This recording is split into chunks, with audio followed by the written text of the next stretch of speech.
வணக்கம் நண்பர்களே. கோடிக்கணக்கான மக்களின் வாழ்க்கையில் வெற்றியையும் மகிழ்ச்சியையும் ஈர்த்து அவர்களின் வாழ்க்கையை முழுவதுமாக மாற்றிய ஒரு அதிசய முறையைப் பற்றி இன்று நாம் பேசுவோம்.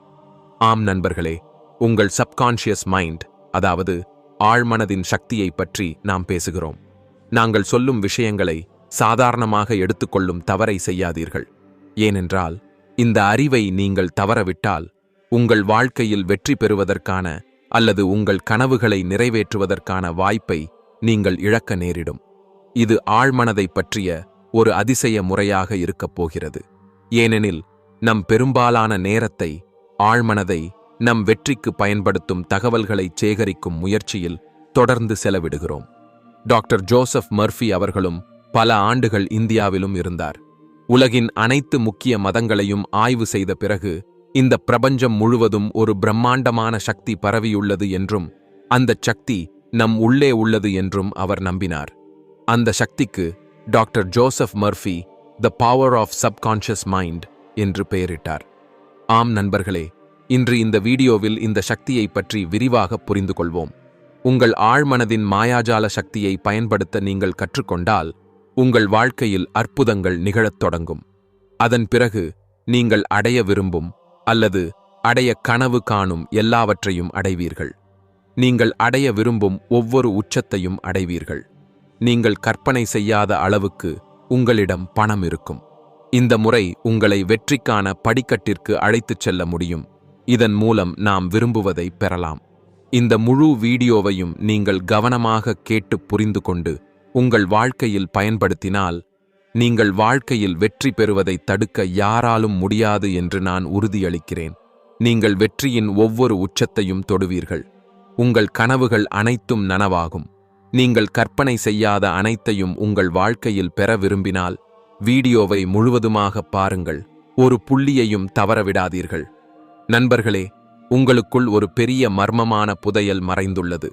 காந்தம் பொருத்தப்பட்ட ஒரு இரும்புத் துண்டு தன் எடையை விட 12 மடங்கு அதிகமான எடையை எளிதாக தூக்க முடியும் என்பது உங்களுக்கு தெரியுமா?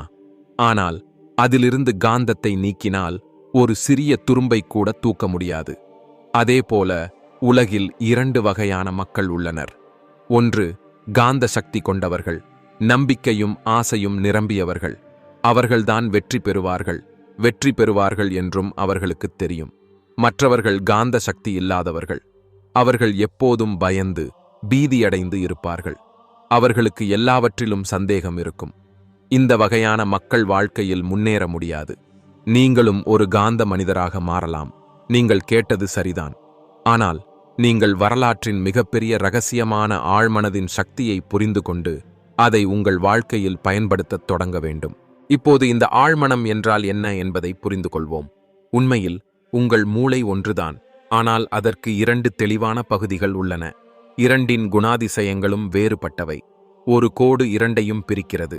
2 பணிகளும் அடிப்படையில் ஒன்றுக்கொன்று வேறுபட்டவை. ஒவ்வொரு பகுதிக்கும் தனித்தனி சக்திகளும் பண்புகளும் வழங்கப்பட்டுள்ளன.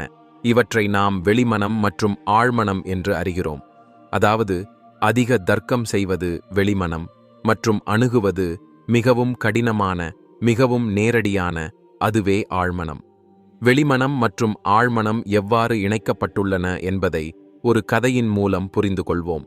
ஒரு காலத்தில் ஒரு சிறிய கிராமத்தில் விவேக் என்ற இளைஞன் வாழ்ந்தான். விவேக் மிகவும் புத்திசாலியாகவும் கடின உழைப்பாளியாகவும் இருந்தான். ஆனால் அவன் வாழ்க்கையில் ஒரு பிரச்சனை இருந்தது. அவன் எப்போதும் பயத்திலேயே வாழ்ந்தான். சிறிய விஷயங்கள் கூட அவனை பயமுறுத்தியது. சில சமயங்களில் தோல்வி பயம், சில சமயங்களில் மக்களின் ஏளனம், சில சமயங்களில் எதிர்காலத்தை பற்றிய கவலை ஆகியவை அவனை நிம்மதியாக வாழவிடவில்லை. இந்த பயம் தன் மனதின் விளைவுதான் என்று அவனுக்குத் தெரியும். ஆனால் அதிலிருந்து விடுபட வழி தெரியவில்லை. ஒரு நாள் கிராமத்திற்கு ஒரு சாமியார் பிரசங்கம் செய்ய வந்தார். சாமியார் தன் வாழ்க்கை பிரச்சனைகளுக்கு தீர்வு சொல்வார் என்று விவேக் நினைத்தான். அவன் சாமியாரிடம் சென்று தன் பயத்தை பற்றிச் சொன்னான். சாமியார் அவனது பேச்சை கவனமாக கேட்டுவிட்டு சிரித்துக்கொண்டே, உன் பயத்தின் வேர் உன் ஆழ்மனதில் உள்ளது. உன் ஆழ்மனதை புரிந்து கொள்ளும் வரை அதிலிருந்து நீ விடுபட முடியாது என்றார். மகாராஜ், ஆழ்மனதிலிருந்து பயத்தை எப்படி நீக்குவது என்று விவேக் ஆர்வத்துடன் கேட்டான். சாமியார் ஒரு எளிய கதையைச் சொன்னார். உன் ஆழ்மனம் ஒரு தோட்டத்தைப் போன்றது. நீ தோட்டத்தில் முள் நிறைந்த செடிகளை நட்டுக்கொண்டே இருந்தால் தோட்டம் ஒருபோதும் அழகாக இருக்காது. ஆனால் நீ அழகான மலர் செடிகளை நட்டால் அது ஒரு நாள் அழகான தோட்டமாக மாறும். அதேபோல உன் ஆழ்மனதில் பயம் மற்றும் எதிர்மறை எண்ணங்களின் முட்கள் உள்ளன. அவற்றை நீக்க ஒரே வழிதான் உள்ளது. அவற்றை நேர்மறை எண்ணங்கள் மற்றும் நம்பிக்கையால் மாற்றுவது. சாமியார் அவனுக்கு ஒரு எளிய முறையை கற்றுக் கொடுத்தார். தினமும் காலையில் எழுந்ததும் இரவில் தூங்குவதற்கு முன்பும் உன் மனதில் இந்த எண்ணங்களை மீண்டும் மீண்டும் சொல். நான் பயமற்றவன். நான் சக்தி வாய்ந்தவன். எனக்குள் எந்த பயமும் இல்லை. உன் இதயத்திலிருந்து இந்த வார்த்தைகளை நம்பு. இதை உன் அன்றாட பழக்கமாக்கிக்கொள். மெதுவாக இந்த புதிய எண்ணங்கள் உன் ஆழ்மனதில் பதிந்து பழைய பயங்கள் மறைந்துவிடும். விவேக் சாமியாரின் பேச்சைக் கேட்டு அதை தொடர்ந்து செய்யத் தொடங்கினான். சிறிது காலத்திற்குப் பிறகு அவன் வாழ்க்கையில் ஒரு பெரிய மாற்றம் வருவதை உணர்ந்தான். அவனது கவலைகளும் பயங்களும் மெதுவாக குறையத் தொடங்கின. மேலும் அவன் நம்பிக்கையுடன் இருப்பதைக் கண்டான். இப்போது அவன் எந்த பயமும் இல்லாமல் தன் கனவுகளை பின்தொடர்ந்தான். பயம் தன் மனதின் உருவாக்கம் மட்டுமே என்றும் அதை நேர்மறை எண்ணங்களால் மாற்ற முடியும் என்றும் விவேக் புரிந்து கொண்டான். அவன் சாமியாருக்கு எப்போதும் நன்றியுடன் இருந்தான். இந்த கதையிலிருந்து நாம் கற்றுக்கொண்டது என்ன? உங்கள் வெளிமனம் பயம், கவலை மற்றும் மன அழுத்தத்தால் நிரம்பும்போது உங்கள் ஆழ்மனதிலும் எதிர்மறை உணர்வுகள் பாய்கின்றன. மேலும் இந்த எதிர்மறை உணர்வுகள்தான் வெளிமனத்தை பயம், சந்தேகம் மற்றும் விரக்தியால் நிரப்புகின்றன. உங்களுக்கு அப்படி எப்போதாவது நேர்ந்தால் அந்த இளைஞனைப் போல் நீங்களும் உங்கள் வெளிமனதின் எதிர்மறை எண்ணங்களுக்கு முன்னால் முழு தைரியத்துடனும் நம்பிக்கையுடனும் உறுதியாக நின்று உங்கள் மனதில் சொல்லுங்கள், நான் முழுமையாக கட்டுப்பாட்டில் இருக்கிறேன். நான் இந்த வேலையை எளிதாகச் செய்ய முடியும். இது மிகவும் எளிது. நீங்கள் வெளிமனத்திற்கு இவ்வாறு கட்டளையிடும்போது உங்கள் ஆழ்மனம் அமைதியாகவும் நல்லிணக்கத்துடனும் நிரம்பிவிடும். உங்களுக்குள் உற்சாகம், ஆர்வம் மற்றும் சக்தி வரும். அத்துடன் நீங்கள் நினைத்துக்கூட பார்க்காத விளைவுகளை பெறுவீர்கள். உங்கள் மூளை ஒரு தோட்டம் என்று வைத்துக்கொள்வோம். நீங்கள் அந்த தோட்டத்தின் உரிமையாளர். இப்போது உங்கள் தோட்டத்தில் என்ன பயிர் வளரும்? நிச்சயமாக நீங்கள் விதைக்கும் பயிர்தான் உங்கள் தோட்டத்தில் வளரும். அதேபோல நாமும் நாள் முழுவதும் நம் எண்ணங்களின் விதைகளை நம் மூளையின் தோட்டத்தில் விதைக்கிறோம். இப்போது இந்த எண்ணங்களின் விதைகள் எங்கிருந்து வருகின்றன? அவை நம் பழக்க வழக்கங்களில் இருந்து உருவாகின்றன. நீங்கள் முட்களை விதைத்தால் உங்களுக்கு திராட்சை கிடைக்குமா? முள் செடிகளை விதைத்தால் அத்திப் பழங்கள் கிடைக்குமா? இல்லைதானே? உங்கள் மூளையில் நீங்கள் எந்த எண்ண விதைகளை விதைக்கிறீர்களோ அதே போன்ற விளைவுகள்தான் உங்களுக்கு கிடைக்கும். இப்போது கேள்வி என்னவென்றால், நீங்கள் ஏன் வெளிமனத்தில் நல்ல எண்ணங்களை மட்டுமே நினைக்க வேண்டும்? ஏனென்றால் ஆழ்மனம் சரி, தவறு என்று வேறுபடுத்தி பார்க்க முடியாது என்பதே பதில். இது வெளிமனத்தால் நினைக்கப்பட்ட எண்ணங்களை செயல்படுத்தும் வேலையை மட்டுமே செய்கிறது. அது சரியாக இருந்தாலும் சரி, தவறாக இருந்தாலும் சரி. இது மிகவும் முக்கியமான வரி. உதாரணமாக, ஒரு நபர் யாரோ ஒருவர் மீது மிகவும் கோபமாக இருக்கிறார். அவருடைய கோபம் அந்த அளவிற்கு அதிகரித்துவிட்டது. அவர் அவரை கொல்ல விரும்புகிறார். மேலும் அவன் மீண்டும் மீண்டும் சொல்லிக்கொண்டே இருந்தான், நான் அவனை கொன்றுவிடுவேன், நான் அவனை கொன்றுவிடுவேன், அவனது இரத்தத்தை உறிஞ்சிவிடுவேன். மீண்டும் மீண்டும் இந்த பேச்சுக்களை பேசுவதன் காரணமாக இந்த விஷயங்கள் அனைத்தும் அந்த நபரின் ஆழ்மனதில் பதிந்துவிடும். மேலும் அலாவுதீன் பூதத்தைப் போல அவனது ஆழ்மனம் என் ஆண்டவரின் கட்டளை எதுவோ அதுவே என் செயல் என்று சொல்லி அந்த நபர் ஒரு நாள் உண்மையிலேயே கொலை செய்யும் சூழ்நிலையை உருவாக்கும். இப்போது யாரையாவது கொல்வது மிகவும் மோசமான விஷயம். அப்படியானால் ஆழ்மனம் அதை செய்ய ஏன் தடுக்கவில்லை? ஏனென்றால் ஆழ்மனம் சரி மற்றும் தவறுக்கு இடையில் வேறுபாட்டை காண முடியாது. இது வெளிமனத்தால் நினைக்கப்பட்ட எண்ணங்களுக்கு இருப்பு கொடுக்கும் வேலையை மட்டுமே செய்கிறது. அந்த எண்ணம் சரியாக இருந்தாலும் அல்லது தவறாக இருந்தாலும். ஒரு மாணவர் தேர்வில் முதலிடம் பெற விரும்புகிறார். மேலும் அவர் மீண்டும் மீண்டும் நான் முதலிடம் பெறுவேன், நான் முதலிடம் பெறுவேன், நான் முதலிடம் பெறுவேன் என்று சொல்லி இந்த எண்ணத்தை தன் ஆழ்மனதில் பதிக்கிறார் என்றால், மீண்டும் உங்கள் ஆழ்மனம் என் ஆண்டவரின் கட்டளை எதுவோ அதுவே என் செயல் என்று சொல்லி அந்த சூழ்நிலையை உருவாக்கி அந்த மாணவர் தேர்வில் முதலிடம் பெற வைக்கும்.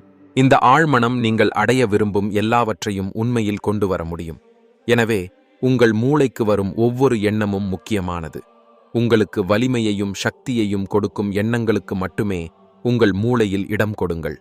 நம் மூளையை பலவீனப்படுத்தும் அல்லது யாருக்கும் தீங்கு விளைவிக்கும் அத்தகைய எதிர்மறை எண்ணங்களை மூளைக்குள் நுழைய விடாதீர்கள். நண்பர்களே, உங்கள் சொந்த மூளை எவ்வாறு செயல்படுகிறது? வெளிமனம் கப்பலின் தலைவனைப் போன்றது. அது கீழே உள்ள என்ஜின் அறையில் அமர்ந்துள்ள ஊழியர்களுக்கு மட்டுமே கட்டளையிடுகிறது. அந்த ஊழியர்கள் அனைத்து கொதிகலன்களையும் இயந்திரங்களையும் கருவிகளையும் அதன் கட்டளைகளுக்கு ஏற்ப இயக்குகிறார்கள். இயந்திர அறையில் பணிபுரியும் ஊழியர்களுக்கு அவர்கள் எங்கே எந்த திசையில் செல்கிறார்கள் என்று தெரியாது. அவர்கள் கட்டளைகளை மட்டுமே பின்பற்றுகிறார்கள். தலைவன் தன் திசை காட்டி மற்றும் பிற கருவிகளின் அடிப்படையில் தவறான அல்லது முழுமையற்ற கட்டளையை கொடுத்தாலும் அவர்கள் அந்த கட்டளையை எந்த கேள்வியும் கேட்காமல் ஏற்றுக்கொள்கிறார்கள். அவர்கள் ஒரு பாறையில் மோதினாலும் கூட. ஏனென்றால் அவர்களின் வேலை கட்டளைகளை பின்பற்றுவது மட்டுமே. ஊழியர்கள் தலைவனிடம் கேள்வி கேட்க முடியாது. அவர்கள் கட்டளையை மட்டுமே பின்பற்றுகிறார்கள். இதேபோல் உங்கள் வெளிமனம் தலைவன், உங்கள் கப்பலின் நேவிகேட்டர். உங்கள் வெளிமனம் நம்பும் மற்றும் சரியானதாக கருதும் எண்ணத்தை ஆழ்மனம் எந்த கேள்வியும் கேட்காமல் உங்கள் கட்டளையாக ஏற்றுக்கொள்கிறது. அது சரியாக இருந்தாலும் அல்லது தவறாக இருந்தாலும் அது அதற்கு ஒரு பொருட்டல்ல.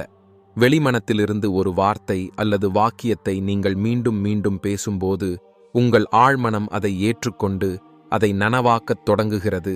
அது சரியாக இருந்தாலும் அல்லது தவறாக இருந்தாலும், நேர்மறையாக இருந்தாலும் அல்லது எதிர்மறையாக இருந்தாலும்.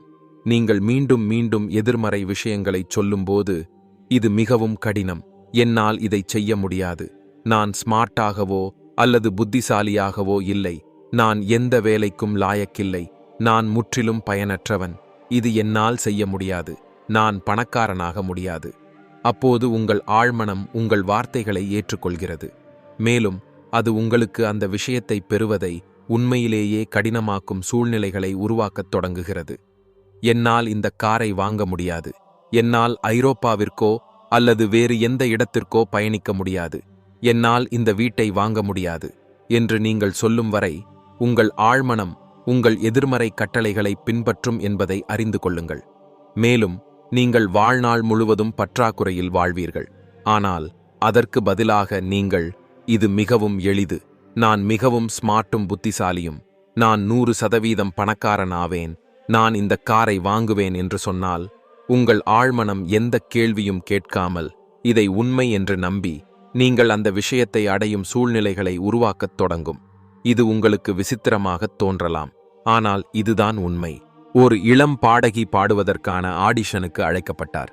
அவள் மிகுந்த ஆவலுடன் நேர்காணலுக்காக காத்திருந்தாள். ஆனால் 3 முறை ஆடிஷனில் தோல்வியடைந்தாள். அவளது குரல் மிகவும் இனிமையாக இருந்தது. ஆனாலும் அவள் தோல்வியடைந்தாள். ஏனென்றால் ஒவ்வொரு நேர்காணலுக்கு முன்னும் அவள் எப்போதும் தனக்குத்தானே சொல்லிக் கொண்டாள், அவர்கள் என்னை பிடிக்க மாட்டார்கள், என் குரல் அவர்களுக்கு பிடிக்காது, நான் மிகவும் பயப்படுகிறேன், ஒருவேளை நான் தேர்ந்தெடுக்கப்பட மாட்டேன். அவளுடைய ஆழ்மனம் அவளுடைய எதிர்மறை வார்த்தைகளை ஏற்றுக்கொண்டு அவளுக்கு முன்னால் அதேபோல் கொடுத்தது. அவள் தோல்வியடைந்தாள். பிறகு அவள் தன் பயத்தை இவ்வாறு கட்டுப்படுத்தினாள். அவள் ஒரு நாளைக்கு 3 முறை ஒரு அறைக்குள் சென்றாள். சாய்வு நாற்காலியில் அமர்ந்து தன் உடலை தளர்த்தினாள். கண்களை மூடிக்கொண்டு தன் மனதையும் உடலையும் அமைதிப்படுத்தி தன் பயத்தை போக்க தனக்குத்தானே சொல்ல ஆரம்பித்தாள். என் குரல் மிகவும் இனிமையானது, நான் மிகவும் அழகாக பாடுகிறேன், நான் பாடுவதற்கு முழுமையாக தயாராக இருக்கிறேன், நான் பாடுவேன், இனிமையான குரலில் பாடுவேன். என் ஆழ்மனம் இப்போது என் குரலில் உள்ள குறைபாடுகளை நீக்குகிறது. அவள் அவ்வாறு செய்தபோது அந்த எதிர்மறை யோசனைகள் மறைந்து அவளது ஆழ்மனம் அமைதியாகியது. கடைசியில் அவள் 4வது முறையாக முயற்சி செய்தபோது அவள் முழு தன்னம்பிக்கையுடனும் அழகாகவும் பாடி தேர்ந்தெடுக்கப்பட்டாள். நீங்கள் வாழ்க்கையில் இது போன்ற சூழ்நிலையை எதிர்கொண்டால் இந்த தந்திரத்தை நிச்சயமாக பயன்படுத்த வேண்டும். நீங்கள் 100% வெற்றி பெறுவீர்கள். ஆழ்மனதின் மாயாஜால சக்தி. அமெரிக்க உளவியலின் தந்தை வில்லியம் ஜேம்ஸ், உலகை அசைக்கும் சக்தி உங்கள் ஆழ்மனதில் உள்ளது என்று கூறினார். நீங்கள் ஆழ்மனதில் எதை பதிகிறீர்களோ அதை நிறைவேற்ற ஆழ்மனம் வானத்தையும் பூமியையும் இணைக்கிறது. எனவே நீங்கள் அதில் சரியான மற்றும் நேர்மறை எண்ணங்களை பதிக்க வேண்டும். உதாரணமாக, நீங்கள் காலை 4 மணிக்கு எழுந்திருக்க வேண்டுமென்றால் நீங்கள் 4 மணிக்கு அலாரம் வைத்துவிட்டு தூங்குகிறீர்கள். ஆனால் காலை 4 மணி அலாரம் அடிப்பதற்கு சில நிமிடங்கள் அல்லது சில வினாடிகளுக்கு முன்பே உங்களுக்கு விழிப்பு வந்துவிடுகிறது. இது ஏன் நிகழ்கிறது? ஏனென்றால் உங்கள் ஆழ்மனம் மிகவும் சக்தி வாய்ந்தது. நீங்கள் தூங்கச் செல்வதற்கு முன், நான் நாளை காலை 4 மணிக்கு எழுந்திருக்க வேண்டும் என்று உங்கள் மனதில் சொல்லியிருந்தீர்கள். அந்த விஷயம் உங்கள் ஆழ்மனதில் பதிந்தது. உங்கள் ஆழ்மனம் வேலை செய்யத் தொடங்கியது. அலாரம் அடிப்பதற்கு சில வினாடிகள் அல்லது நிமிடங்களுக்கு முன்பே அது உங்களை எழுப்பிவிடுகிறது. இந்த தந்திரத்தை நீங்கள் பெரிய விஷயங்களை பெறுவதற்கும் பயன்படுத்தலாம். நீங்கள் செய்ய வேண்டியது என்னவென்றால், ஒவ்வொரு இரவும் தூங்குவதற்கு முன் படுக்கையில் படுத்துக்கொண்டே உங்கள் உடலை தளர்த்த வேண்டும் அல்லது ஸ்திரப்படுத்த வேண்டும். கண்களை மூட வேண்டும். மேலும் நீங்கள் என்னவாக மாற விரும்புகிறீர்களோ அல்லது என்ன அடைய விரும்புகிறீர்களோ அதற்கான ஆலோசனைகளை உங்கள் ஆழ்மனதிற்கு கொடுக்க வேண்டும். உதாரணமாக, உங்கள் தொழிலில் வெற்றி பெற விரும்பினால் நீங்கள் சொல்லலாம், இரவும் பகலும் என் எல்லா ஆர்வங்களிலும் நான் செழிப்படைகிறேன். என் வியாபாரம் நாளுக்கு நாள் சிறப்பாக இயங்குகிறது. எனக்கு நிறைய பணம் வருகிறது. நான் பணக்காரனாகிக் கொண்டிருக்கிறேன். உலகின் அனைத்து மகிழ்ச்சிகளும் எனக்கு கிடைக்கின்றன. நான் பரிபூரண, இலட்சிய, சக்தி வாய்ந்த, அன்பான, இணக்கமான மற்றும் மகிழ்ச்சியானவன். இதை நீங்கள் தொடர்ந்து 21 நாட்கள் செய்ய வேண்டும். அதன் பிறகு அது உங்களுக்கு பழக்கமாகிவிடும். நீங்கள் கற்பனை செய்யாத அற்புதங்கள் உங்கள் வாழ்க்கையில் நிகழத் தொடங்குவதைக் கண்டு நீங்கள் ஆச்சரியப்படுவீர்கள். உங்கள் ஆழ்மனதை மகிழ்ச்சி, செழிப்பு, அன்பு, ஆனந்தம், ஆர்வம் மற்றும் உற்சாகம் கொடுக்கும் எண்ணங்களால் நிரப்புங்கள். இதனால் என்ன நடக்கும்? உங்கள் எதிர்மறை, நச்சு எண்ணங்கள் நிரந்தரமாக வெளியேறிவிடும். ஆனால் இதற்கு நீங்கள் தொடர்ந்து முயற்சி செய்ய வேண்டும். ஒருமுறை இது உங்களுக்கு பழக்கமானால் உங்கள் பயணம் தரையில் இருந்து வானம் வரை தொடங்கிவிடும். நினைவில் கொள்ளுங்கள், குழாயில் நீர் பாய்ந்து அதன் வடிவத்தை எடுத்து ஓடுவது போல உங்கள் உள்ளே உள்ள எண்ணங்களுக்கு ஏற்பவே வாழ்க்கையும் பாய்கிறது. நண்பர்களே, பண்டைய காலத்தில் இன்றுள்ள பெரிய மருத்துவமனைகள் இல்லாத போதும் மக்கள் நோய்களிலிருந்து குணப்படுத்தப்பட்டனர். மக்கள் தங்கள் நோய்களிலிருந்து மீண்டனர். அந்த நேரத்தில் மனிதர்களை நோய்களிலிருந்து குணப்படுத்தும் அறிவு பூசாரிகள் மற்றும் மத குருமார்களுக்கு மட்டுமே வரையறுக்கப்பட்டிருந்தது. அவர்கள் சிகிச்சைக்காக மந்திரங்கள், தாயத்துக்கள், மோதிரங்கள் அல்லது நினைவுச் சின்னங்களை பயன்படுத்தினர். யாராவது நோய்வாய்ப்பட்டால் மக்கள் அவர்களை இந்த பூசாரிகள் அல்லது மத குருமார்களிடம் அழைத்துச் சென்றனர். அவர்கள் வெறும் மந்திரங்கள் மற்றும் தாயத்துக்களின் உதவியுடன் சிகிச்சையளித்தனர். மேலும் நோயாளிகளும் குணமடைந்தனர். அந்த நோயாளிகள் தாயத்துக்கள் அல்லது மந்திரங்களால் மட்டுமே குணமடைந்தார்கள் என்று நீங்கள் நினைக்கிறீர்களா? ஆசிரியர்கள் கூறுகிறார்கள், அவர்கள் மந்திரங்கள் அல்லது தாயத்துக்களால் மட்டுமல்ல, ஆழ்மனதின் சக்தியால் குணமடைந்தார்கள். நாம் முன்பு பார்த்தது போல மக்கள் அந்த பூசாரிகள் மற்றும் மத குருமார்களை நம்பினர். அவர்கள் மீது அவர்களுக்கு மிகுந்த நம்பிக்கை இருந்தது. நோயாளி அவர்களிடம் சென்றவுடன், இப்போது நான் நிச்சயமாக குணமடைவேன் என்று நோயாளி நினைக்கத் தொடங்கினார். மேலும் இந்த அறிவுரை அவர்களின் ஆழ்மனதில் பதியப்பட்டது. இப்போது அவர்கள் நிச்சயமாக குணமடைவார்கள் என்று. ஆழ்மனதில் பதியப்பட்ட எண்ணம் நிஜமாகிறது என்று நாம் ஏற்கனவே பார்த்தோம். இந்த காரணத்தினால் அந்த நோயாளிகள் குணமடைந்தனர். நவீன யுகத்தில் மருத்துவ சிகிச்சையும் அப்படியே.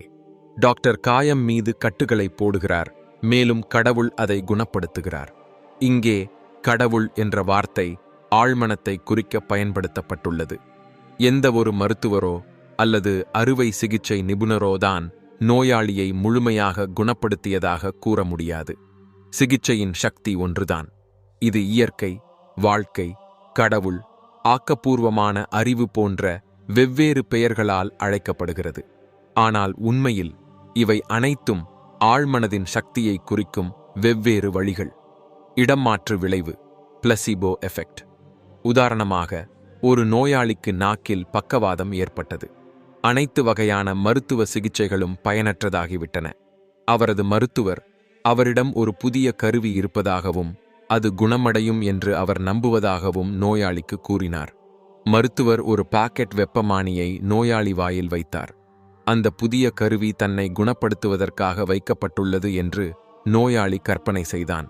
சில நிமிடங்களில் அவன் சந்தோஷத்துடன், என் நாக்கு மீண்டும் வேலை செய்யத் தொடங்கிவிட்டது என்று கத்தினான்.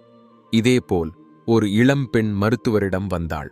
கடந்த 11 வாரங்களாக அவளுடைய குரல் நின்றுவிட்டதாக அவள் எழுதிக் காண்பித்தாள். மருத்துவர் சோதனையில் இது சரி என்று கண்டறிந்தார். தொலைந்த குரல் சில சமயங்களில் மின்சாரத்தை பயன்படுத்துவதன் மூலம் திரும்பக் கிடைக்கிறது என்றும் இந்த தந்திரம் எளிதில் ஆலோசனையின் விளைவால் செய்யப்படலாம் என்றும் மருத்துவர் அவளிடம் கூறினார். மருத்துவர் மின்சார சாதனத்தை வரவழைத்தார். சுவிட்சை அழுத்தி தனக்கு ஷாக் கொடுக்கப்படுகிறது என்று மட்டும் உணர வைத்தார். ஆனால் உண்மையில் அவளுக்கு எந்த ஷாக்கும் கொடுக்கப்படவில்லை. பின்னர் மருத்துவர் நோயாளியின் ஆழ்மனதிற்கு சில அறிவுறுத்தல்களை வழங்கினார். இப்போது நீங்கள் சத்தமாக பேசலாம் என்று காட்டினார். அதன் பிறகு அவள் மெதுவாக பேச ஆரம்பித்தாள். தொலைந்த குரல் திரும்பியது. இந்த 2 உதாரணங்களிலும் எந்த மருந்துகளும் பயன்படுத்தப்படவில்லை. ஆனாலும் 2 நோயாளிகளும் குணமடைந்தனர். ஏனென்றால் தங்கள் வசம் உள்ளவற்றால் அவர்கள் நிச்சயமாக குணமடைவார்கள் என்று அவர்களது ஆழ்மனத்தை நம்ப வைக்க மருத்துவர் வெற்றி பெற்றார். அவர்களது ஆழ்மனம் அதை ஏற்றுக்கொண்டு அவர்களை குணப்படுத்தியது. இதுவே இடம் மாற்று விளைவு அல்லது நம்பிக்கை அமைப்பு என்று அழைக்கப்படுகிறது. அறிவியலாளர்கள் 11 மாதங்களில் உங்கள் உடல் புதுப்பிக்கப்படுவதாக கூறுகிறார்கள். எப்படி? நம் உடலில் உள்ள இலட்சக்கணக்கான செல்கள் தினமும் இறந்து விடுகின்றன. அவற்றின் இடத்தில் புதிய செல்கள் உருவாகின்றன. ஒவ்வொரு 11 மாதங்களிலும் நமது முழு உடலின் செல்களும் முழுமையாக இறந்து விடுகின்றன. அவற்றின் இடத்தில் புதிய செல்கள் உருவாகின்றன. இதன் பொருள், உடல் ரீதியாக நீங்கள் 11 மாதங்கள் மட்டுமே வயதானவர். கோபம், பொறாமை மற்றும் தீய எண்ணங்களை உங்கள் உடலில் மீண்டும் வர அனுமதித்தால் உங்களைத் தவிர வேறு யாரும் குற்றவாளி இல்லை. இருளிலிருந்து விடுபடும் வழி வெளிச்சம், குளிரிலிருந்து மீண்டு வரும் வழி வெப்பம். அதேபோல் எதிர்மறை சிந்தனையிலிருந்து மீண்டு வரும் வழி நேர்மறை எண்ணங்களை வைத்திருப்பதுதான். நன்மையை அறிவிக்கவும் தீமை தானாகவே மறைந்துவிடும். இப்போது ஆழ்மனதிலிருந்து விரும்பிய முடிவுகளை எவ்வாறு பெறுவது என்று தெரிந்து கொள்வோம். உங்கள் ஆழ்மனதில் நிரப்ப சிறந்த நேரம் தூங்குவதற்கு சற்று முன்பும் எழுந்த உடனேயும் ஆகும். ஏனென்றால் இந்த நிலையில் ஆழ்மனம் மிகவும் சக்தி வாய்ந்ததாக இருக்கிறது. இந்த நிலையில் உங்கள் விருப்பத்தை மறுக்கும் எதிர்மறை எண்ணங்களும் படங்களும் இருப்பதில்லை. நண்பர்களே, இப்போது நாம் ஈர்ப்பு விதியை பற்றி பேசப் போகிறோம். இதன் மூலம் நாம் எதையும் ஈர்க்க முடியும். ஏழை ஏன் இன்னும் ஏழையாகவும், பணக்காரன் ஏன் இன்னும் பணக்காரனாகவும் ஆகிறான்? சாப்பிடக்கூட வழியில்லாத பலர் ஏன் வீடின்றி ரோட்டில் கிடக்கிறார்கள்? இப்போது நாம் பணக்காரர்கள் பட்டியலில் சேர என்ன செய்ய வேண்டும் என்று தெரிந்து கொள்வோம். இங்கேதான் ஈர்ப்பு விதியின் மாயாஜால முறை தொடங்குகிறது. இந்த முழு முறையையும் நீங்கள் கவனமாக கேட்டு உங்கள் வாழ்க்கையில் பயன்படுத்தினால் உங்கள் ஒவ்வொரு பிரச்சனைக்கும் 100% தீர்வு கிடைக்கும் என்று நான் உறுதியளிக்கிறேன். இந்த முறையை நீங்கள் முழு கவனத்துடன் பார்க்காவிட்டால் நீங்களே பொறுப்பாவீர்கள். ஏனென்றால் பாதியிலேயே தெரியும் தகவல் பலனளிக்காது. இந்த முறையில் முதலில் தேவைப்படுவது தன்னம்பிக்கை. ஆம் நண்பர்களே, நீங்கள் கேட்டது சரிதான். நம் வெற்றியின் திறவுகோல் நம் தன்னம்பிக்கை. யாருடைய தன்னம்பிக்கை அதிகமாக இருக்கிறதோ அவர் ஒவ்வொரு பெரிய சவாலையும் எளிதில் கடந்து விடுவார். ஏழைகளின் வறுமைக்கு என்ன காரணம் என்று உங்களுக்கு தெரியுமா? ஆம், அவரது தன்னம்பிக்கை மற்றும் குறுகிய எண்ணம். ஒரு ஏழை ரொட்டி கூட கிடைக்கவில்லை என்றால் அவன் என்ன நினைப்பான்? கடவுளே, இன்று ஒரு ரொட்டிக்கு ஏற்பாடு செய். கடவுளே, இன்று எங்கிருந்தாவது 1000 கிடைத்தால் போதும். கடவுளே, எனக்கு ஒரு போலீஸ் வேலை அல்லது இந்த காரை கொடு. நாம் எதை நினைக்கிறோமோ அல்லது பேசுகிறோமோ அதைப் போலவே நாம் ஆகிவிடுவோம் என்று நீங்கள் கேள்விப்பட்டிருப்பீர்கள். ஏனென்றால் நம் ஆழ்மனம் எந்த விஷயம் அல்லது விருப்பத்திற்காக தர்க்கம் செய்வதில்லை. அது உங்கள் வார்த்தைகளை உண்மைப்படுத்தத் தொடங்குகிறது. நாம் தினமும் எதிர்மறை எண்ணங்களை மனதில் கொண்டு வந்தால் முடிவுகளும் எதிர்மறையாகவே கிடைக்கும். அதிகமாக கேட்கவோ அல்லது சிந்திக்கவோ நீங்கள் யாருக்காவது வரி அல்லது பணம் கொடுக்க வேண்டுமா? இல்லையே.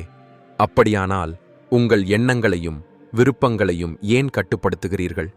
விஞ்ஞானிகள் இவ்வளவு பெரிய எண்ணங்களை வைத்திருக்கவில்லை என்றால் இன்று நாம் விமானத்தில் பயணம் செய்ய முடியுமா? இன்று ஏஐ இவ்வளவு வேகமாகச் சேவை செய்கிறதா?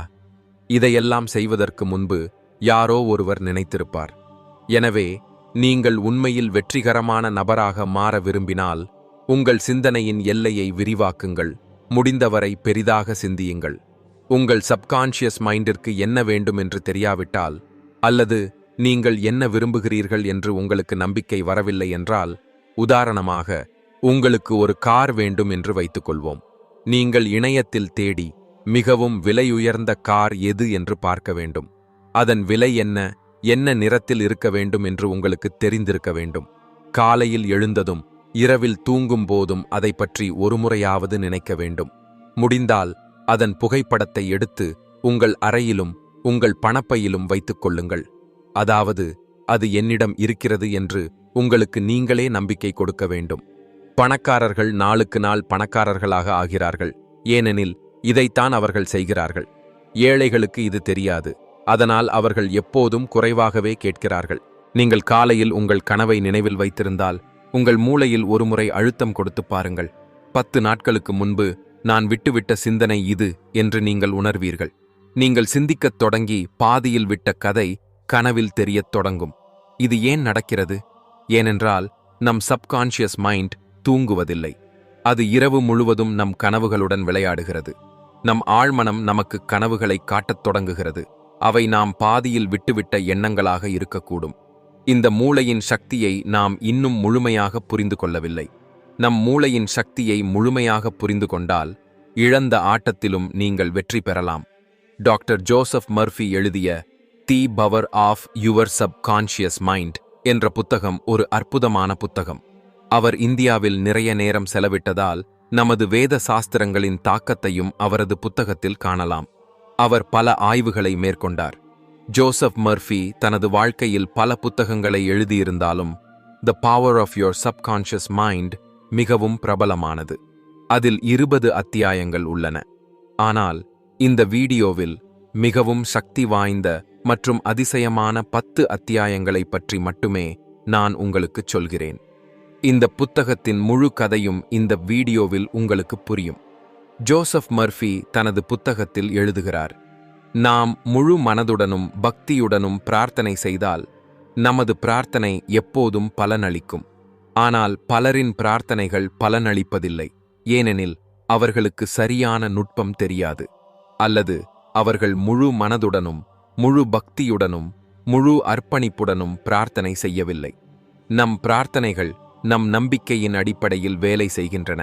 இதையே இந்த புத்தகம் விளக்குகிறது. இதையே நம் சாஸ்திரங்களும் மீண்டும் மீண்டும் சொல்கின்றன. நமது விருப்பங்களும் ஒரு வகையான பிரார்த்தனைகளே.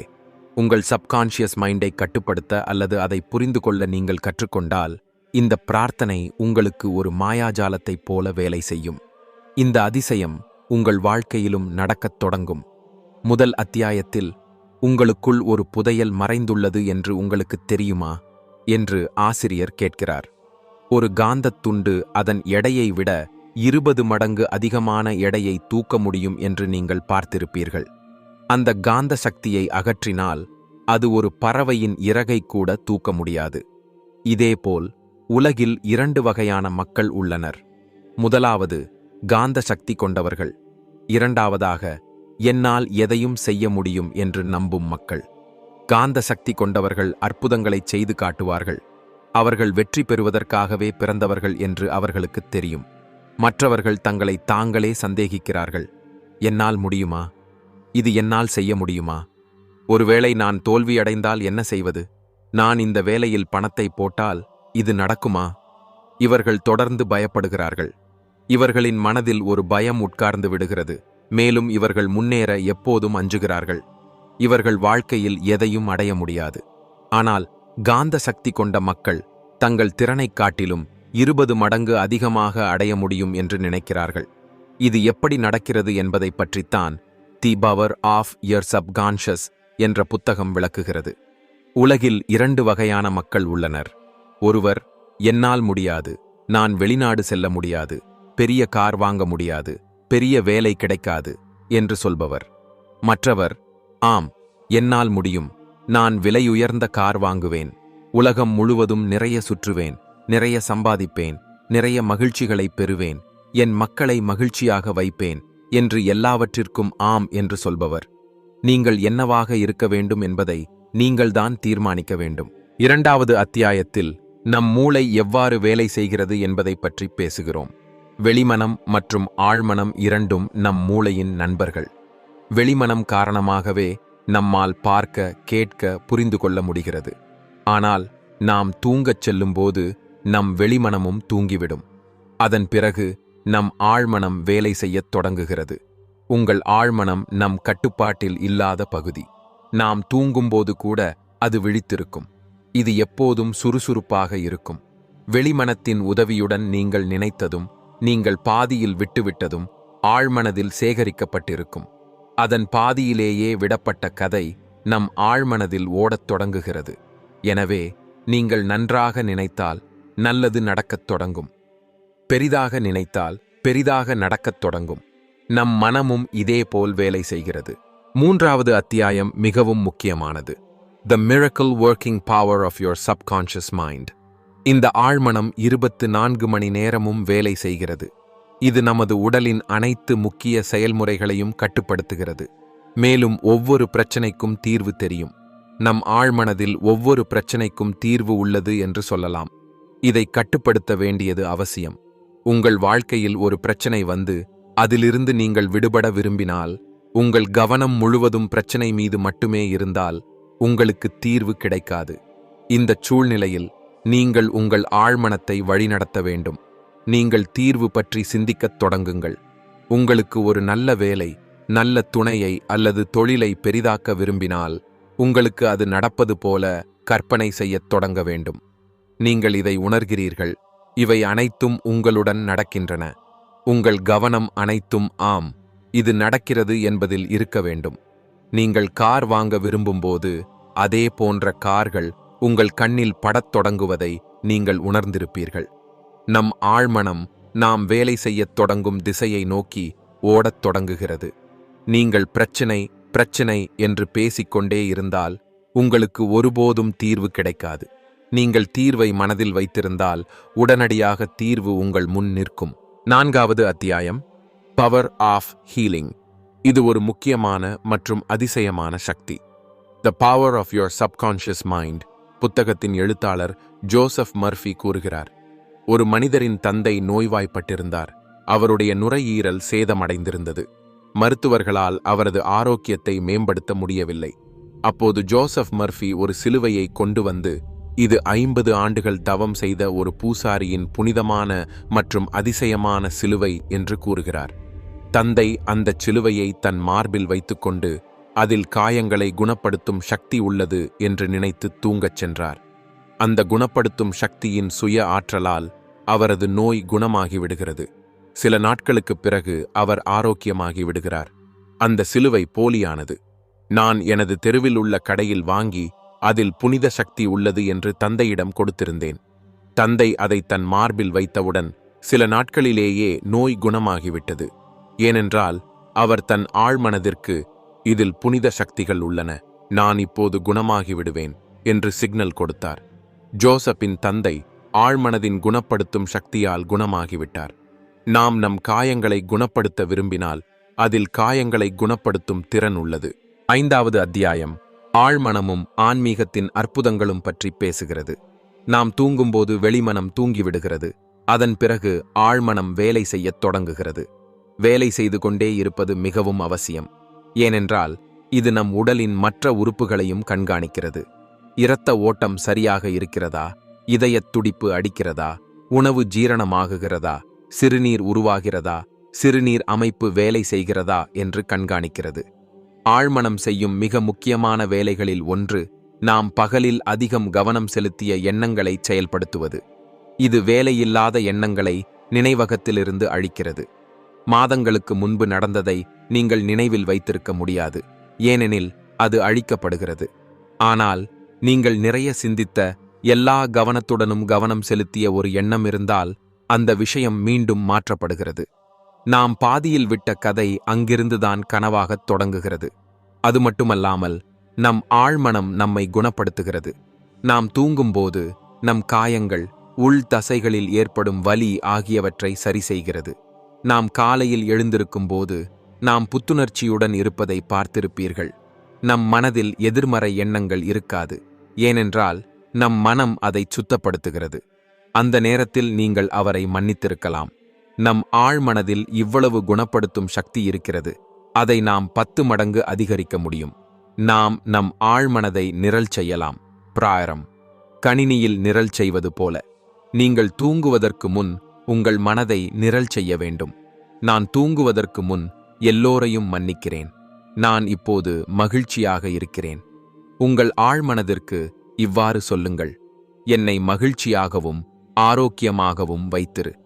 நீங்கள் இதை மனதில் வைத்திருந்தால் அற்புதங்கள் நடக்கத் தொடங்கும் என்று நம்புங்கள்.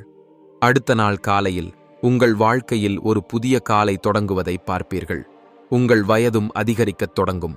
அடுத்த அத்தியாயம்: ஆழ்மனமும் உங்கள் மகிழ்ச்சியும். உங்கள் மகிழ்ச்சி உங்கள் கைகளில் உள்ளது என்று நீங்கள் அறிந்தால். ஆம் நண்பர்களே, இது உண்மை. நாம் எதை நினைக்கிறோமோ அதுவாகவே ஆகிவிடுகிறோம். சிலருக்கு எல்லாவற்றிலும் எதிர்மறையை கண்டுபிடிக்கும் பழக்கம் உள்ளது. எவ்வளவு நல்ல விஷயமாக இருந்தாலும் அவர்கள் எதிர்மறையாகவே சிந்திப்பார்கள். ஏனென்றால் அவர்கள் தங்கள் ஆழ்மனதிற்கு சிக்னல்களை கொடுக்கிறார்கள். ஆழ்மனம் உங்கள் பேச்சை கேட்டு எல்லாவற்றையும் தலைகீழாகச் செய்யத் தொடங்குகிறது. எனக்குச் சரியாக நடக்கவில்லை, என் மனநிலை கெட்டுவிட்டது என்று நீங்கள் நினைக்கத் தொடங்குகிறீர்கள். காட்சிப்படுத்தலின் சக்தி பக்கம் செல்லுங்கள்.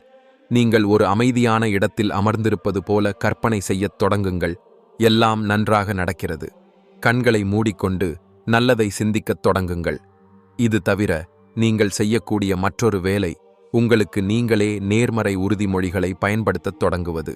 உங்களுக்கு நீங்களே நேர்மறையான விஷயங்களை பேசத் தொடங்குங்கள். நீங்கள் சொல்லலாம்: நான் மெதுவாக தளர்வாக உணர்கிறேன். இந்த பிரபஞ்சம் என்னை நேர்மறை சக்திகளால் நிரப்புகிறது.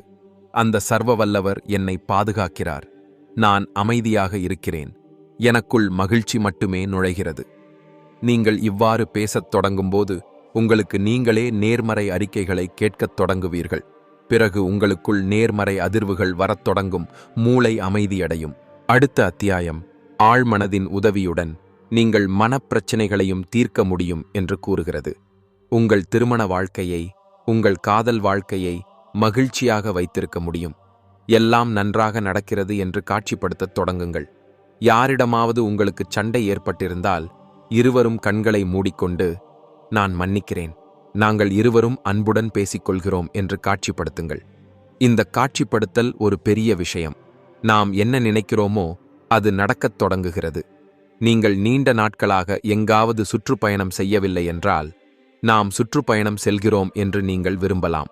அத்தகைய திட்டம் மெதுவாக உருவாகத் தொடங்கும். மேலும் விஷயங்கள் செயல்படுத்தப்படும். இந்த ஆழ்மனம் மிகவும் சக்தி வாய்ந்தது. அது உங்கள் உறவுகளையும் மேம்படுத்த முடியும். 8வது அத்தியாயம்: ஆழ்மனமும் இணக்கமான மனித உறவுகளும் பற்றியது. நீங்கள் அன்பு, மரியாதை பெற விரும்பினால் நீங்கள் பலரை மதிக்க வேண்டும். ஒருவர் தினமும் காலை நாளிதழ்களை படித்து எதிர்மறை செய்திகளை மட்டுமே படித்து எதிர்மறையாகவே நினைப்பார். அவர் நோய்வாய்ப்பட்ட போது மருத்துவர் இது உங்கள் எதிர்மறை சிந்தனையின் விளைவு என்று கூறினார். எனவே நாம் எதிர்மறை செய்திகளில் இருந்து சிறிது தூரம் இருக்க வேண்டும். ஒரு தத்துவஞானி கூறுகிறார்: நீங்கள் உங்கள் மனதில் நேர்மறையை வர அனுமதிக்காத வரை நீங்கள் நோய்வாய்ப்பட்டுக் கொண்டே இருப்பீர்கள், கவலைப்பட்டுக் கொண்டே இருப்பீர்கள். அன்பு என்றால் மற்றவர்களை நன்றாக புரிந்து கொள்வது, மற்றவர்கள் மீது நம்பிக்கை வைப்பது, மரியாதை கொடுப்பது. பேசுவதில் நீங்கள் வெட்கப்பட்டால் காட்சிப்படுத்தல் நுட்பத்தை பயன்படுத்தத் தொடங்குங்கள். நீங்கள் எதிரில் இருப்பவருடன் அமர்ந்து சிரிக்கிறீர்கள், பேசுகிறீர்கள் என்று காட்சிப்படுத்துங்கள். அவர் உங்களை பாராட்டுகிறார். நீங்கள் அவருடைய துக்கங்களை கேட்கிறீர்கள், உங்கள் துக்கங்களை சொல்கிறீர்கள். இந்த தந்திரத்தை பயன்படுத்தி நீங்கள் இந்த கூச்சத்தை நீக்கி மற்றவர்களுடன் நேர்மறையுடன் பழகலாம். பல சமயங்களில் நம்மிடம் கெட்ட பழக்கங்கள் வந்துவிடுகின்றன. அந்த கெட்ட பழக்கங்கள், மனத்தடைகள் ஆகியவற்றையும் நாம் அகற்றலாம். நாம் சிந்தித்தால் பழக்கம் மாறாது. ஆழ்மனம் இதிலும் உதவுகிறது. நம்ப வேண்டியது அவசியம். நிக்கோடினின் அளவு ஓய்வு கொடுக்கும் ஒரு வெகுமதியாக வேலை செய்கிறது. ஆனால் ஆரோக்கியத்திற்கு நன்மை பயக்காது. இந்தச் செயல்முறையை புரிந்து கொள்ளும்போது தூண்டுதல், நடைமுறை மற்றும் வெகுமதி ஆகியவற்றில் நீங்கள் அதை கட்டுப்படுத்தலாம். அந்த தூண்டுதலை நீங்கள் முடிவுக்கு கொண்டு வர முடியும். இந்த விஷயத்தை புரிந்து கொள்வதிலும் உங்கள் ஆழ்மனம் உங்களுக்கு உதவுகிறது. நான் பல ஆண்டுகளாக பயன்படுத்தும் ஒரு நுட்பத்தை பற்றி இப்போது பேசப் போகிறேன். நான் எங்கு சென்றாலும் பேசுவதற்கு அல்லது அமர்வுகளை எடுப்பதற்கு முன் அந்த காட்சியை காட்சிப்படுத்துகிறேன். மக்கள் இதை பாராட்டினர், எல்லோரும் பாராட்டினர் என்று நான் நம்புகிறேன். இது என் சப்கான்ஷியஸ் மைண்டிற்கு நான் கொடுக்கும் அறிவுறுத்தல். நீங்கள் உங்கள் பயத்தை, உங்கள் போபியாவை கட்டுப்படுத்தலாம். ஆழ்மனதின் உதவியுடன் நீங்கள் அந்த பயத்தை கட்டுப்படுத்தலாம். நீங்கள் மேடையில் நின்று நம்பிக்கையுடன் பேசுகிறீர்கள் என்று காட்சிப்படுத்தத் தொடங்குங்கள். நீங்கள் ஒரு வணிக கூட்டத்திற்குச் சென்றால், என் கூட்டம் நன்றாக நடந்தது, எனக்கு இந்த கையெழுத்து கிடைக்கப் போகிறது என்று நீங்கள் முன்பே காட்சிப்படுத்திக் கொள்ளுங்கள். நீங்கள் இவை அனைத்தையும் காட்சிப்படுத்தினால் அனைத்தும் அப்படியே நடக்கத் தொடங்கும். அதனால்தான் உங்கள் சப்கான்ஷியஸை முதன்மைப்படுத்தத் தொடங்குங்கள். அதன் சக்தியை பயன்படுத்தத் தொடங்குங்கள். அதை சக்தி வாய்ந்ததாக ஆக்குங்கள். நீங்கள் ஆழ்மனதை புரிந்து கொள்ள ஆரம்பித்தால் நீங்கள் ஆட்டத்தை மாற்றிவிடுவீர்கள். இந்த புத்தகத்தில் 10 அத்தியாயங்களைப் பற்றி நாங்கள் பேசினோம். மீதமுள்ள 10 அத்தியாயங்களை படித்தால் உங்கள் அனைத்து சந்தேகங்களும் நீங்கிவிடும். வெற்றிக்கான 3 வேலைகள் இந்த புத்தகத்தில் கூறப்பட்டுள்ளன. 1. உங்கள் வேலையை நேசிக்கத் தொடங்குங்கள். உங்கள் கனவு அல்லது வேலையை பற்றி சிந்திக்கத் தொடங்குங்கள்.